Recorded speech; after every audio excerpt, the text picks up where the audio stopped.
First off, my name is Jonna Putoff. I work for the Chicago District Corps of Engineers, and I'm here on behalf of the multi-agency Great Lakes Coastal Resiliency Study team.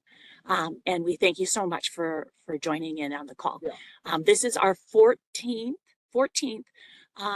stakeholder public quarterly meeting to update you all on our progress as a team, and we welcome you.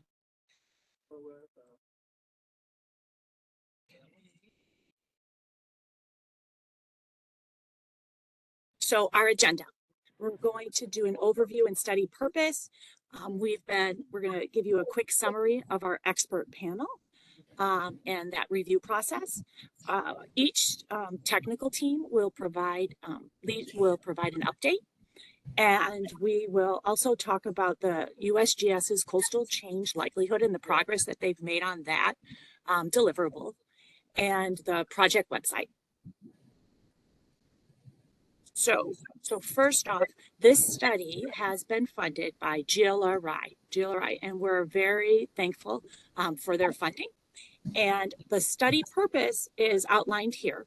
It's the federal state collaboration to identify the expected range of future Great Lakes water levels under different climate scenarios. Part of what EPA, GLMPO, wanted was to provide this information to the public so that we can maximize its use.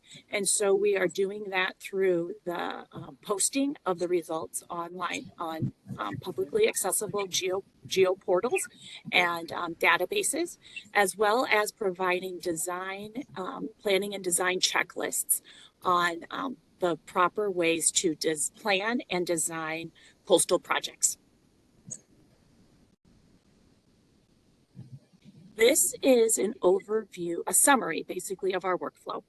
On this left of this dotted line here, that is over here on this side is our static water levels. Static water levels. Scott Steinstetter is going to be touching on this, Dr. Scott Steinstetter next, so I won't go into it in detail, but this is our left-hand side is our static water level model workflow. And most of our presentations to date have been on the progress that's being made by the static water level team.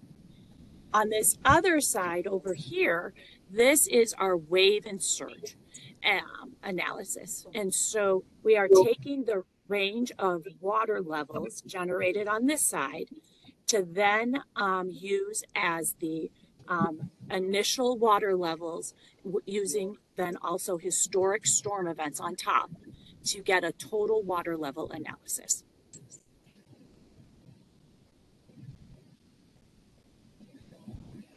So for the scope of the future scenarios, we are examining the range of possible conditions under changes in temperature and precipitations, not changing storm tracks or types. For the total water level analysis, the wave and surge, we are assuming stationarity of weather types and wind events, but they may happen on different static water levels informed by our climate scenario analysis, and also varying the ice cover.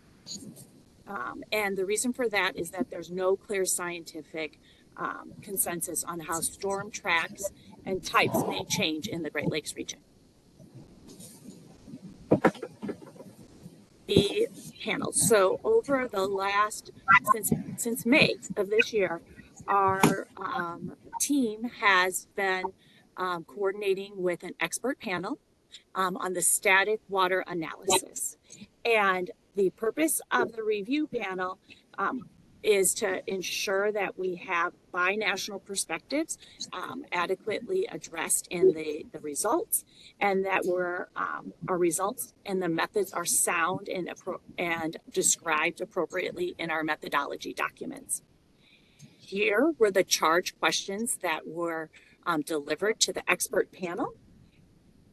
And here is our review panel. We have folks who are experts in Great Lakes water level modeling, climate modeling. We also have experts in risk communication, and we have and these experts are from the Canadian side as well as the U.S. side. Currently, these are the review topics that that are underway, and total water level statistics. We estimate that in spring and summer of next year, we'll be working on those with the panel. And next up are the technical team updates, and Dr. Scott Steinstetter will kick us off.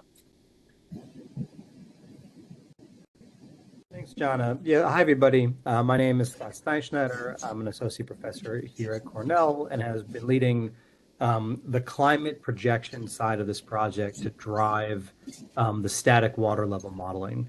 So what I want to do here is just provide a brief overview, just as for those who maybe haven't seen this, or if you haven't seen this in a while, a brief overview of the general flow of the models that we've developed, which Jana referred to earlier. And then after that, I want to talk about a little bit of recent progress and recent updates based on this work. So first, at a high level, on the static water level modeling side of this project, we really have one major model that drives or creates future scenarios of climate, and that's this stochastic weather generator that we've created.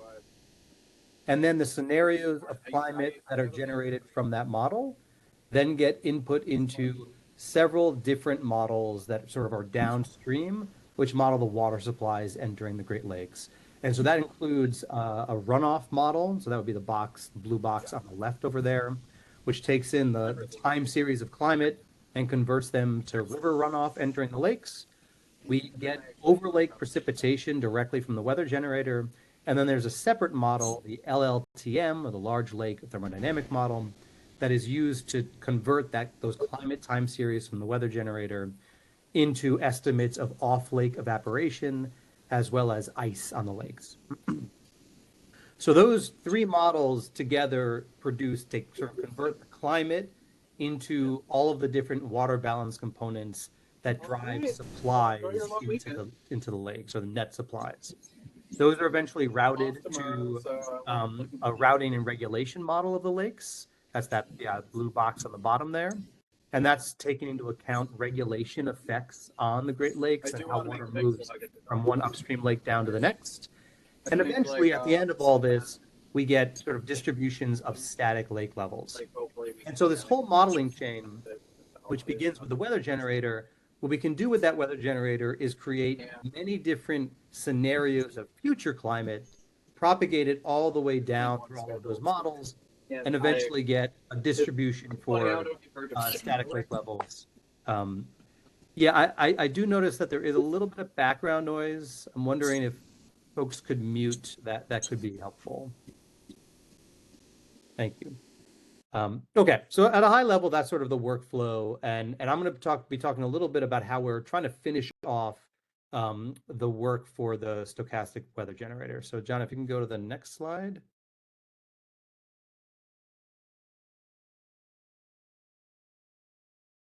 Great.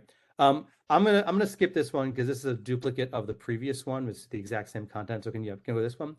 So before I talk about this slide, what I want to do with the presentation I'm about to show you here, just as a bit of a recap, again, for those who we haven't talked to in a while, or this is new for you, over the last, I don't know how many months or a year, we've completed our work with the stochastic weather generator. So we created a large set of climate change projections using the stochastic weather generator. I'll talk in a moment about how we did that.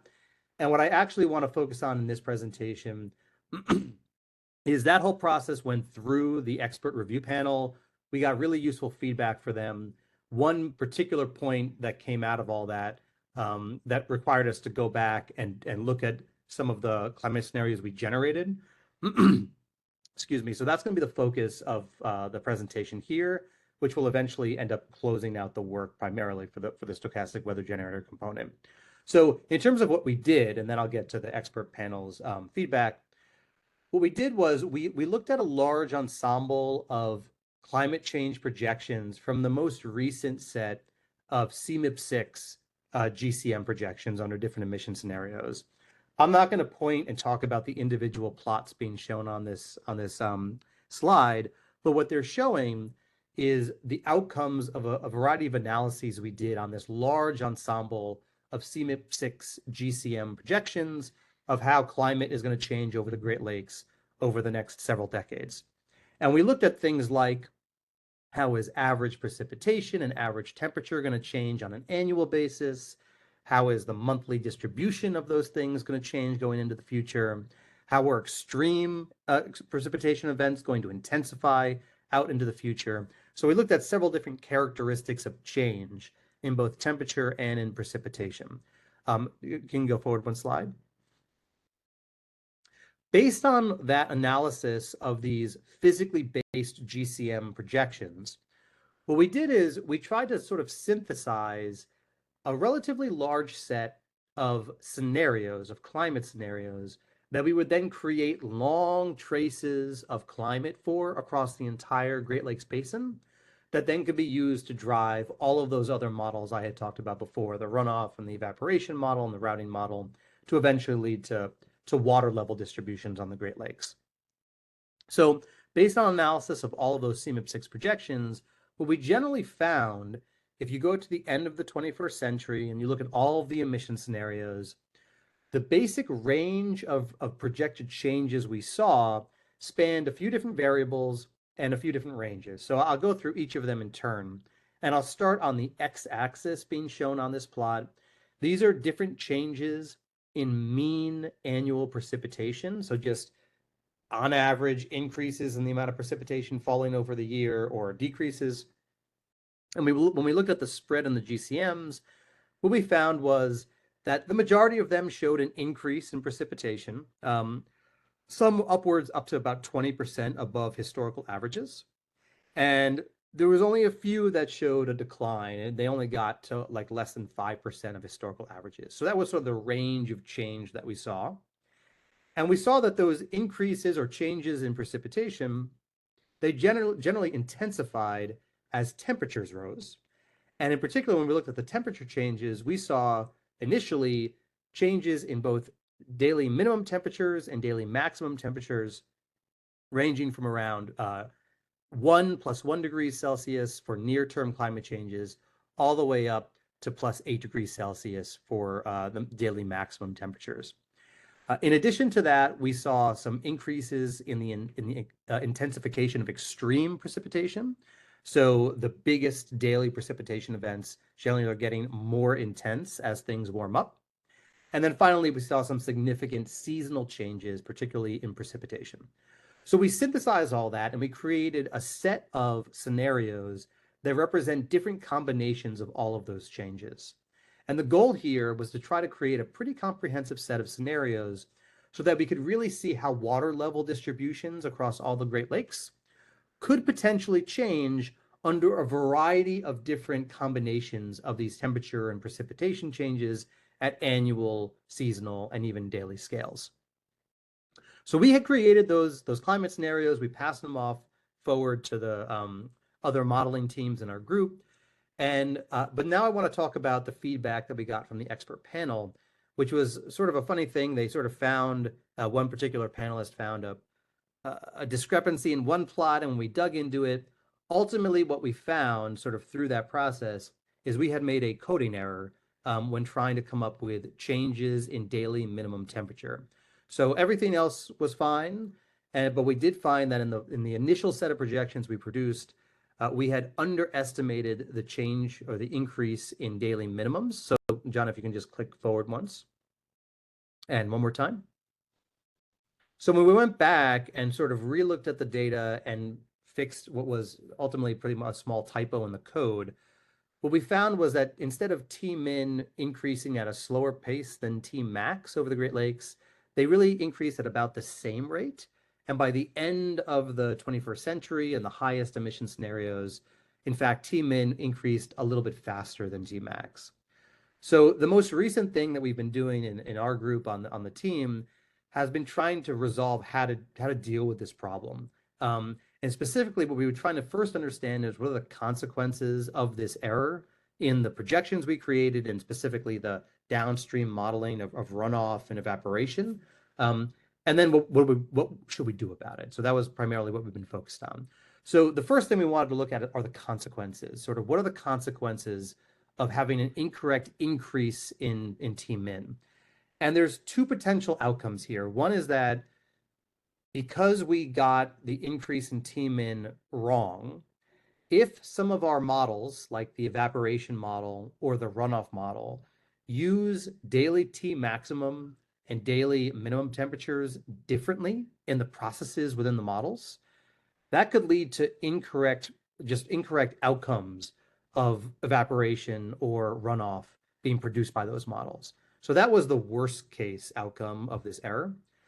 A less bad outcome, but another potential outcome, was that because we just didn't increase T min big enough, it's possible that the models we used, the evaporation model, the runoff model, weren't terribly sensitive to differences in T max and T min, but rather they were really only sensitive to the average daily temperature change. And therefore, the consequences of this error wouldn't be that large. So we went through a process to try to figure out which of those two it was. So if you click the next slide. So in order to do that, we needed to look at the two major models that were using the output of the temperature data, and that would be the evaporation model, which is that LLTM, and the runoff model, which is known as the LBRM. And so for the LLTM, when we looked into it, it turns out that that model actually doesn't take as input daily temperature minimums and daily maximum temperatures. It only takes as input daily average temperatures. And so the fact that we have this incorrect increase in T min, it doesn't really matter for the output of the LLTM, except for the fact that an underestimation of T min increases might mean an underestimation in the T average. So that's the only consequence there, which is a real consequence, but not as bad as it could have been. And then if you go to the next slide. The other model we had to check was the runoff model. And so here we did some extensive sensitivity analyses, and I won't get into the details of them unless there are questions. But ultimately, the outcome of these sensitivity analyses show that with the runoff model, if you force it with different scenarios of increases in daily minimum and daily maximum temperatures that are different from each other, but have the same change in the daily T average, it turns out that at a monthly timescale, the runoff model produces almost the exact same results. So ultimately, what this led us to conclude is very similar to the LLTM, that evaporation model. The error in T min that we had in our scenarios doesn't really make the outcomes of the runoff simulations wrong. It just means that the levels of warming that we were denoting in the previous graph of our scenarios needs to be reoriented. So if you go to the next slide. So this ultimately led to a method to deal with this problem that we ran by the expert panel in some detail. They all approved and thought that this was a sensible approach, which is basically ultimately what we end up showing with the analysis that we did is that the error or the underestimation of the increase in T minimum, it doesn't invalidate any of the simulations of runoff and evaporation that have been produced with these data. The only thing that we have to do is we have to change the degree of warming that we are stating is occurring in our scenario. So if you click once, and if you look on the left-hand side, instead of now talking about increases in daily T maximum and daily T min separately, we're just going to average them and report them as a change in the average daily temperature. And in so doing, now all of the scenarios that we've produced and have already been run through all these other runoff and evaporation models, those simulations are absolutely correct for these changes in daily average temperature. So once we've changed how we articulate the temperature change, all of the modeling that has been done is valid and can be used. And so this was the way that we determined would be an effective way to deal with this problem, keep us on schedule, and doesn't reduce the fidelity of any of the downstream modeling. And so that's sort of where we ended after getting the expert panel confirmation of that approach. And so I think I'll end it there, Jana. That pretty much closes out the technical work from the weather generator side. And I'm happy to take any questions at this time. Thank you, Scott. Does anyone have any questions for Dr. Steinstetter?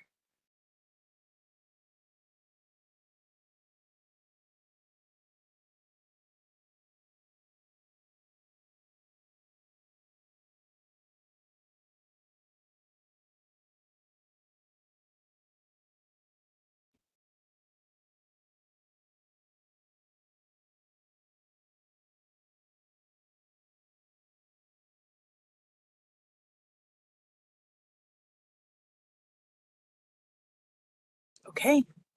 Thanks so much, Scott. Thank you.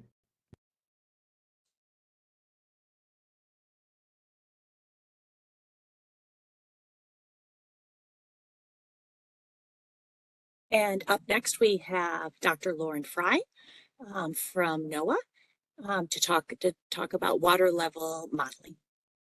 Okay, thanks. Yeah, I'm Lauren Fry, and I'm a research physical scientist at NOAA's Great Lakes Environmental Research Laboratory in Ann Arbor, Michigan. And I'm actually talking on behalf, we can go up one just to note that much of the work that's being done by the water level modeling team is really being done by our partners at the Army Corps of Engineers, first in the Detroit district, and also now the Buffalo district is starting to work with us, especially on Lake Ontario modeling.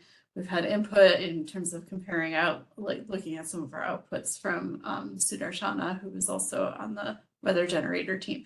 I should also point out that I don't think we're providing a significant update on the check model team, but one of the big NOAA contributions here was with our counterparts at the Cooperative Institute for Great Lakes Research, who conducted a lot of more computationally complex modeling to give us some comparisons with our simple modeling that we had to use in the framework. So a lot of that work has been completed and addressed through the peer review. So we're primarily just going to focus on the water level modeling component here. So yeah, now we can go to the next slide.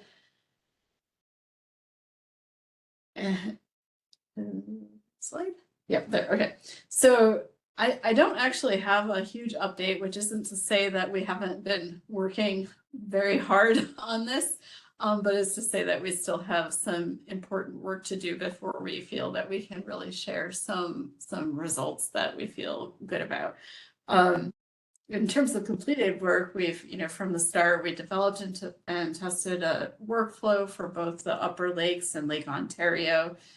We calibrated the runoff model, that's the large basin runoff model, and we tested numerous iterations of historical meteorological forcings to make sure that we were, reducing the bias as much as we could in our modeling workflow. We built a baseline scenario and ran it to get a baseline of what the current climate regime is in terms of lake levels on the Upper Lakes and Lake Ontario. And then we completed these 31 climate change scenarios through the Upper Lakes and Lake Ontario. The check model team was integral in helping evaluate those this water level output against what is available through existing literature and the work that they did to simulate the evaporation and runoff under climate change scenarios. And we have a draft water level and check model document that's kind of blended into one that has been through the same peer review panel process that the weather generator team went through. So we got a lot of really good feedback in that review period. I think I counted something on the order of 150 comments from the review panel, which to me really means that we had a solid, rigorous review, which was incredible to see the amount of time that the reviewers put into it. many of those comments, were simple clarifications that we needed to make in the writing or explanations, being more explicit about limitations and uncertainties in the modeling workflow, and more details in terms of our interpretation of the results. There were a couple of what we call more critical comments that to put a fair amount of work right now into resolving these comments, and they're specifically related to assumptions that we made around Lake Ontario's simulation.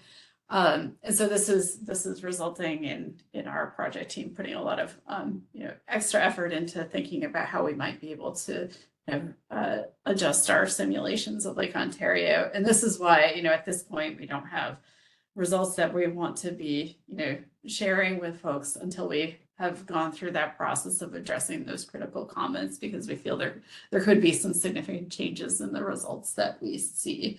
So that's ongoing work, and I hope we can be providing more updates on that in the future.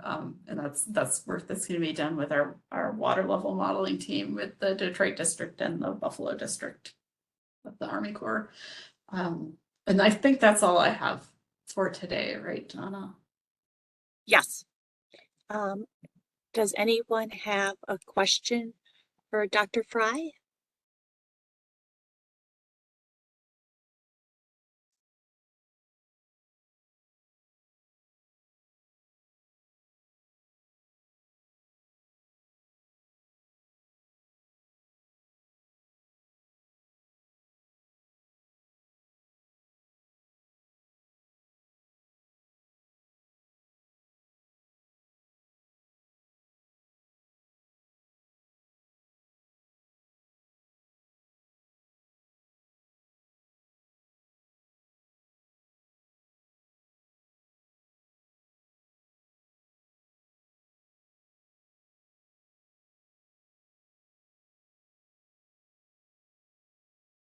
The surge and wave modeling effort for this project. And so the slide shown here is kind of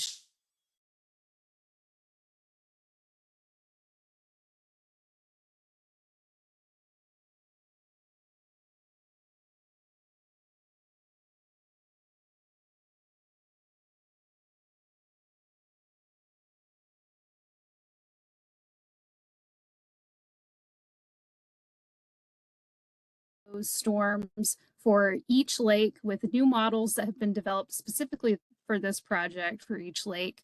And we're simulating those storms for the different combinations of potential ice coverage conditions and lake level conditions. And the models that we're employing are coupled AdCirc and SWAN models. So those model surge and waves respectively.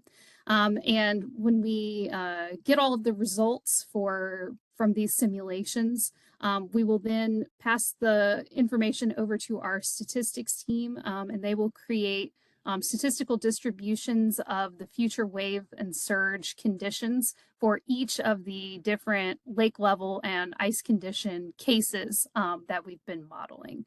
You can see the images of some of our team on the modeling side on the left of the slide here, and then the folks that are on the statistics team that are responsible for selecting the historic storm suite that we use for each of the lakes using their joint probability method.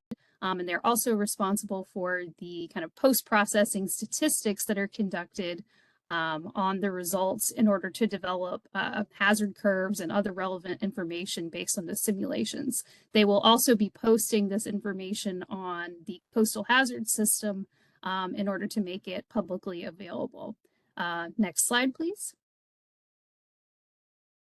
And so this is just kind of a graph showing, or a chart showing our progress. We thought it would just be more efficient just to put it in this format because there's a lot of different components involved in the models.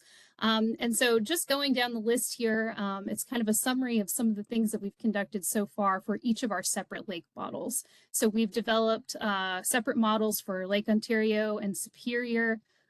Michigan and Huron are modeled together, and Erie and St. Clair have been modeled together so far up to this point. And so for each of those model domains, we developed a brand new digital elevation model, or DEM, to provide the elevations and water depths for our models so that we can get the most up-to-date and accurate topography and bathymetry possible incorporated into our new models.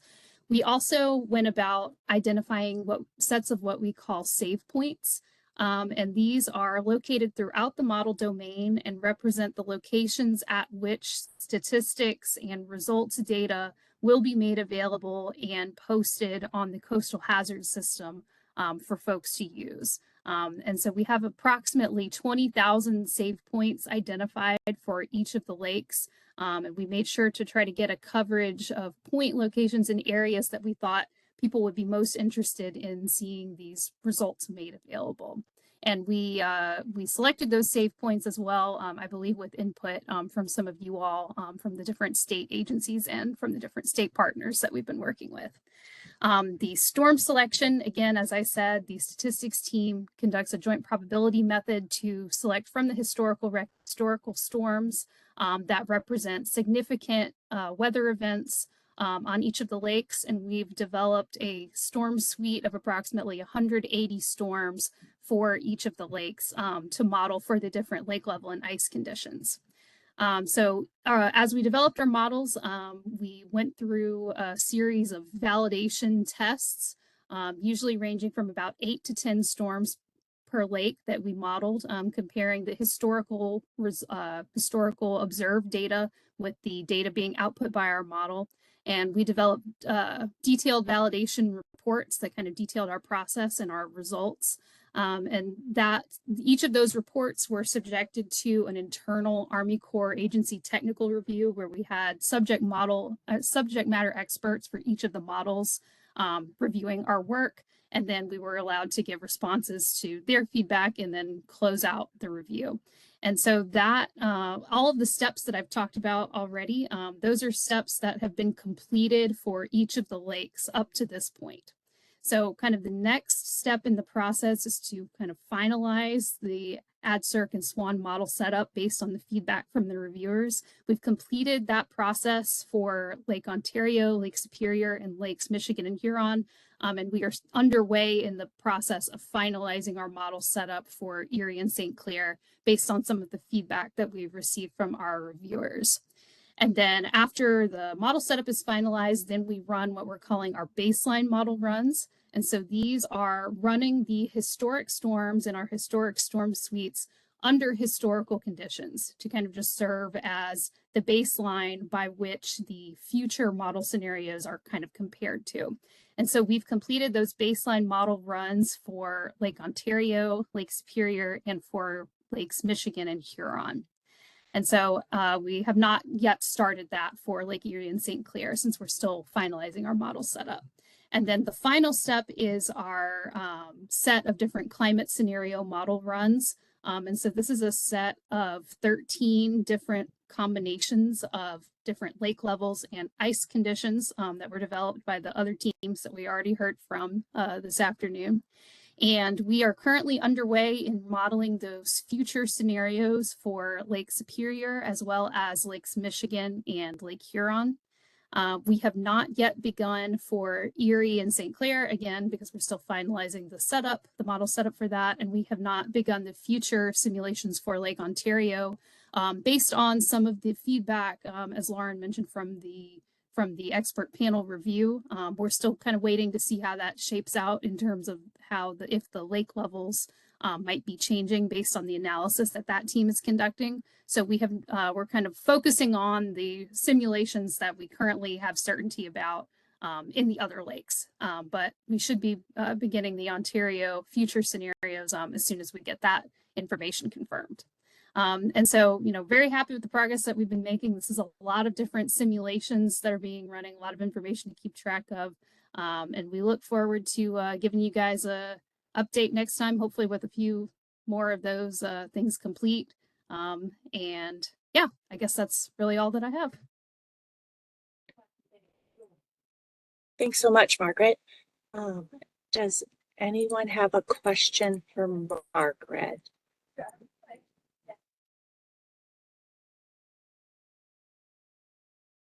Isaac, noise?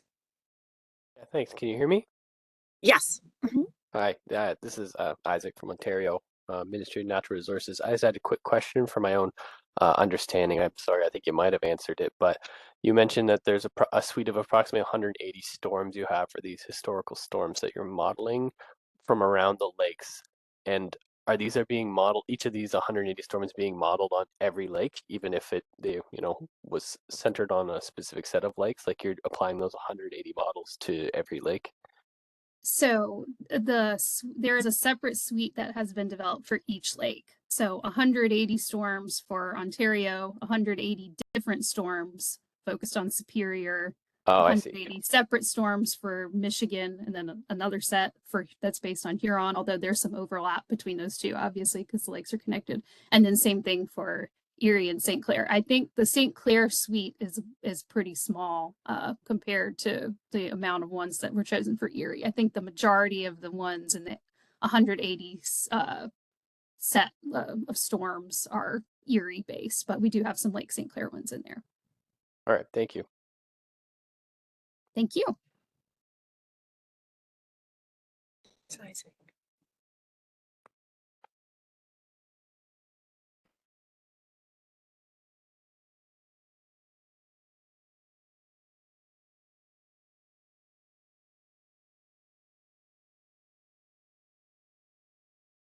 Okay. Margaret, thanks so much for the presentation. Really appreciate it. And up next, USGS's coastal change likelihood. EP, are you out there? I am. Can you hear me okay, Jonna? Yes. Thank you. Okay. You can go on to the next slide. All right, there you go. So I'm going to tell you a little bit about the coastal change likelihood, which is a downstream effort of a lot of these great model results that are starting to come out. We've been sort of working in the background with some of the early products, one that Margaret just mentioned, the DEMs. Our work's been able to capitalize on the creation of those and use them in this first layer of data build of coastal change likelihood that's called the fabric. And I'm going to glaze over a lot of the details of coastal change likelihood, but there's three main components. And it's a synthesis of factors that determine future coastal change. It was first developed for an ocean coast, and it's been a really fun and interesting challenge at times to modify the methodology to work for lake shores. But we've solidly been working in this first effort to get at defining the composition of the landscape for all the Great Lakes. And baseline data for this include DEM, as I mentioned, land cover data, NOAA's hardened shoreline inventory, and things like slope, and or using some IBI scores for wetlands and things like that. So it's really a synthesis of a lot of the terrestrial geospatial data sets. And then phase 2 will be ingesting a lot of these really cool hazard products that you just heard about, including static lake level, the wave and surge information, as well as some existing shoreline change rate data. The final outcome of CCL or the final product is a combination of these factors that describe the composition, or you could think of it as resistance or erodibility of the landscape, and then the hazards that act on it to create a product that will highlight where change is most likely in the future. And when we say future, we're thinking those near-term scenarios. So like the 2040 time range for the near-term scenarios that Margaret mentioned. And then another outcome of the final machine learning step is really identifying which of the hazards may drive change in locations along the lake shore. And by that we mean, is it lake level change that may be a primary driver versus the wave and surge storm events. So next slide, please. So I think for the last update, we were focused on Lake Ontario. And we started with Lake Ontario because it was a nice proof of concept to take the method that we developed for the Atlantic coast and see how much tweaking it would require to do this in the Great Lakes. And the reason Lake Ontario was a good first choice was because it was only one state, and we knew we had a lot of the baseline data that we needed to complete this. And so Lake Ontario was a success in the first tier, building the fabric. And so after Ontario, we decided to move over to Lake Superior because we knew it wasn't going to be as smooth. Some of the data that's available in New York, Pennsylvania, Illinois, Indiana is not available at the same scale for Minnesota, Michigan, and Wisconsin. So Superior was going to test our skill in adapting the methodology. So we're going to walk you through some of the things that we learned working in Superior and how that will be able to inform how we expand this fabric build in Michigan, Huron, and Erie and St. Clair. Okay, next slide. So this slide sort of summarizes what we would consider ideal in terms of our baseline land cover data. So in New York, Pennsylvania, Ohio, Indiana, and Illinois, we have NOAA's hardened shoreline inventory. It exists for all the lakes, but that's a great data set, and it lines up really well with NOAA's 10-meter 20 class land cover, which with the DEM elevation really forms the core data sets that we build this land cover data set on, or that we build the coastal change likelihood fabric data set from. The CCAP product and the NOAA's hardened shoreline inventory are based on the same year of NAIP imagery, so they line up really well. They're seamless, but because that 10-meter product does not exist for Minnesota, Michigan, and Wisconsin, we had to go looking around for other sources of land cover. And NOAA is in the process of developing a 1-meter land cover product, which is going to be fabulous and supersede the 10-meter product. But currently it's only available for impervious class, canopy, and water. So we could use those three, but that doesn't cover all of the landscapes that we're going to encounter inside of our lakeshore domain. So we came up with, we'll call it a land cover mashup, where we use some Sentinel satellite land cover data on the very bottom. We put the 1-meter data on top of it for the land cover types that were available. And then we used national wetland inventory data to pull out wetland land covers, and then the hardened shorelines on top of that. So this image that you're seeing in the background is for an area near Duluth, and you can see that this is, we're showing sort of the ordinal scale that comes out of this after we determine erodibility based on landscape types. But you can see that the hardened shoreline inventory, this sort of green line, doesn't line up perfectly well with the land cover data. And I'm going to show that in just a little more detail in the next slide, please. So we're zooming in on this right here, and Julia Heslin's on the call. She's been the geographic mastermind behind this, developing this routine to get at some of these data challenges we're seeing in Minnesota, Michigan, and Wisconsin. So I invite her to come on if I'm doing a poor job of explaining this cool routine she developed. But basically, where you see this black arrow pointing at the shoreline along Duluth, you can see that in orange, the hardened shoreline inventory does a good job of sort of creating the land-water interface. And then behind that, there looks like there's a water gap. And this is just because the land cover in the 10-meter satellite-based data set, it's just not as good as land cover based on aerial imagery. So we're getting these sort of artificial inland waterways. So what Julia did is she identified these gaps And then she created an algorithm to fill them based on the information in the hardened shoreline inventory. So if you click next for me, Donna, you should see what that looks like with the gap fill routine that Julia developed. So this is nice to see. It gets at some of the challenges we had with data gaps, but what we would like to do at this point is an accuracy assessment to determine if the data that we're pulling from the hardened shoreline inventory to fill in the gap at the shoreline is consistent with what we're seeing in aerial imagery. So before we do this for all the lakes, we want to conduct a pretty thorough accuracy assessment to be sure we're filling gaps with accurate information instead of something that would not be accurate. Okay, next slide.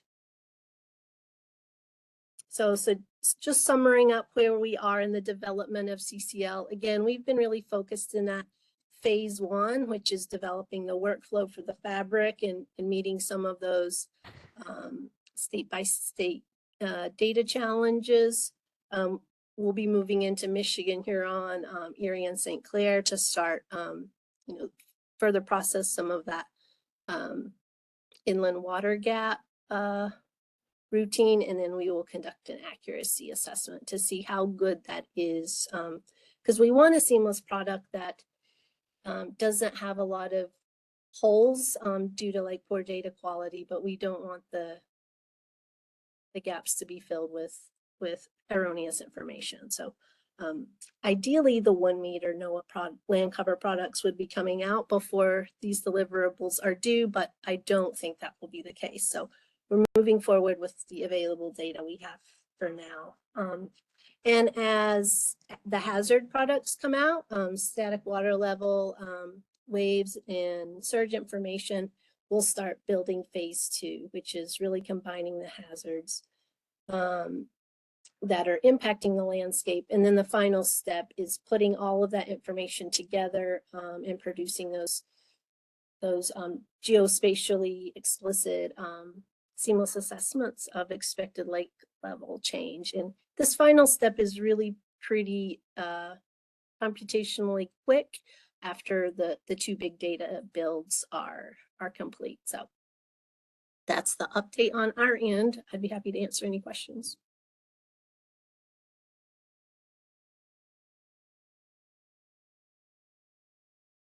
Thank you so much, EP.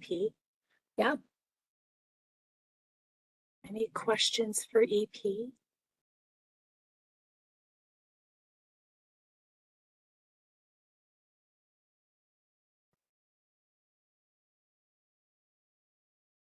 EP, one thing that I think is important regarding your assessment is the time, the anticipated time frame the CCL it like projects out to, and you mentioned it, but I think it's nice to close with it too. What you anticipate, like what's the time period that your results would be good for, as far as like a future understanding of change on the coasts. So at least initially, we're going to link up the projections of coastal change with the near-term scenarios so that 1.5 degrees by like 2040 time range. Ideally, we would go longer in the future, but we're focusing on the near term now. That's consistent with what we did in the Northeast. We have a different framework for looking out specifically for sea level rise scenarios. We're not exactly sure what modifying it for lake level change would look like. So that's why we're committing only to the near term to begin with. So so that'll be our focus with the first CCL outcome is the near term scenarios. Thanks, EP. Yeah.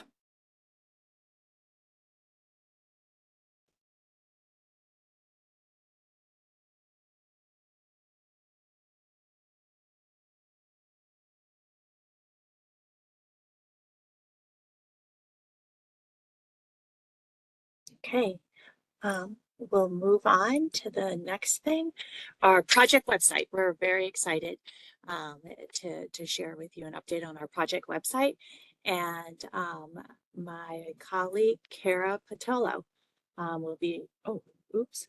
Oh yeah, project website. Will be taking over the screen.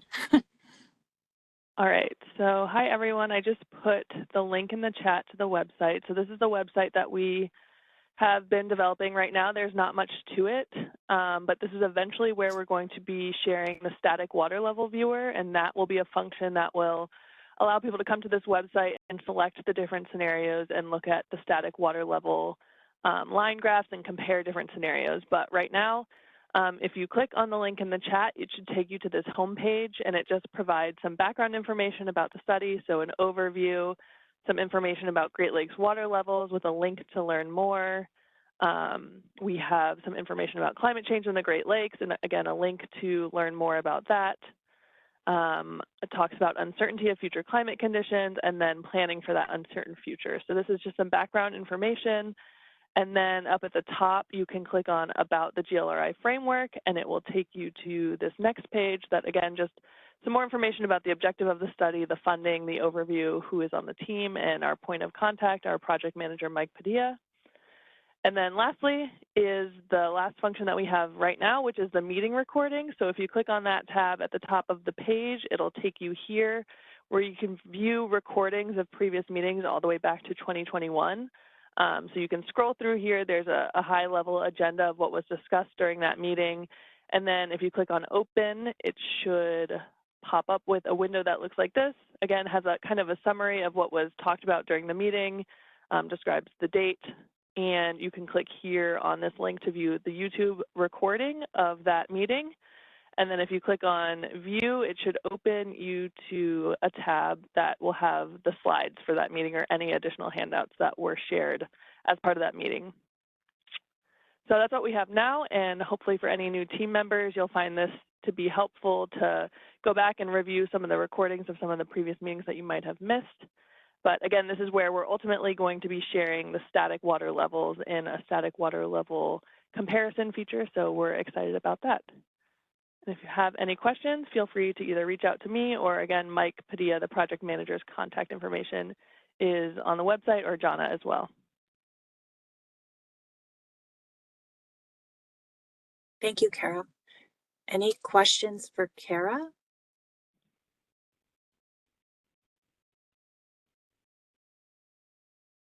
And for those who this may be their first or second time participating in an update meeting, the website is a nice place to go to get a big overview of the work that we're doing. So we encourage you to stop and check it out.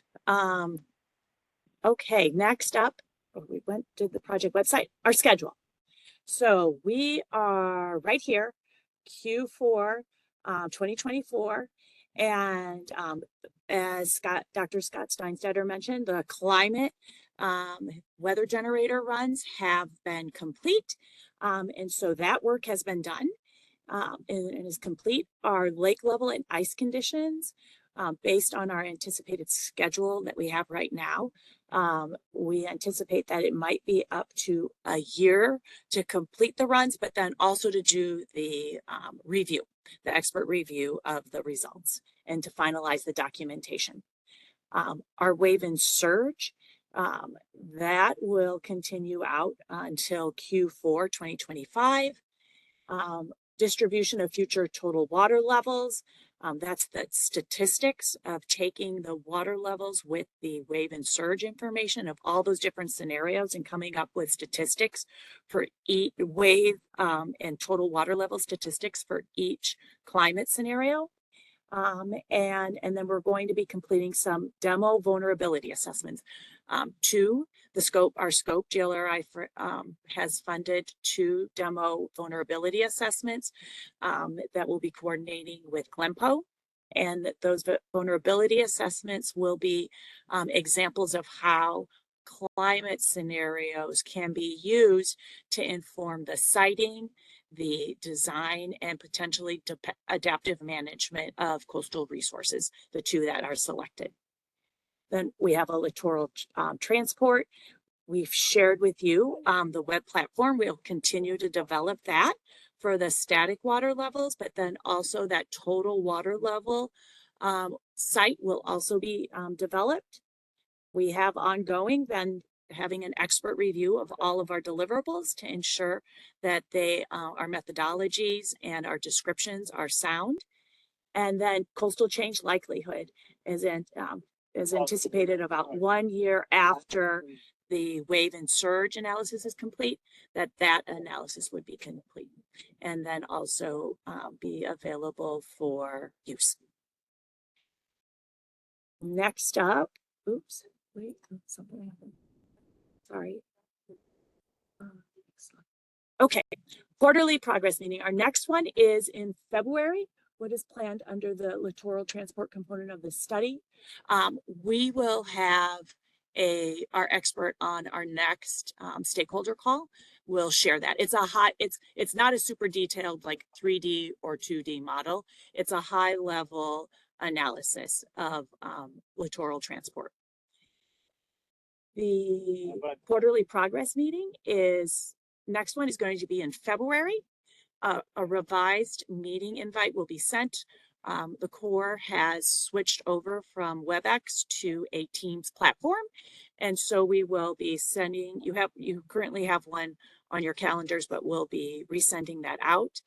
And then also this climate modeling, all of these scenarios, because we're looking at scenario planning, because we're uncertain about what the potential future might be as far as climate change impacts on water levels. We have a range of options. And so what the Corps of Engineers has partnered with the 8 Great Lakes states to complete a Great Lakes coastal resiliency study. It's a cost shared study.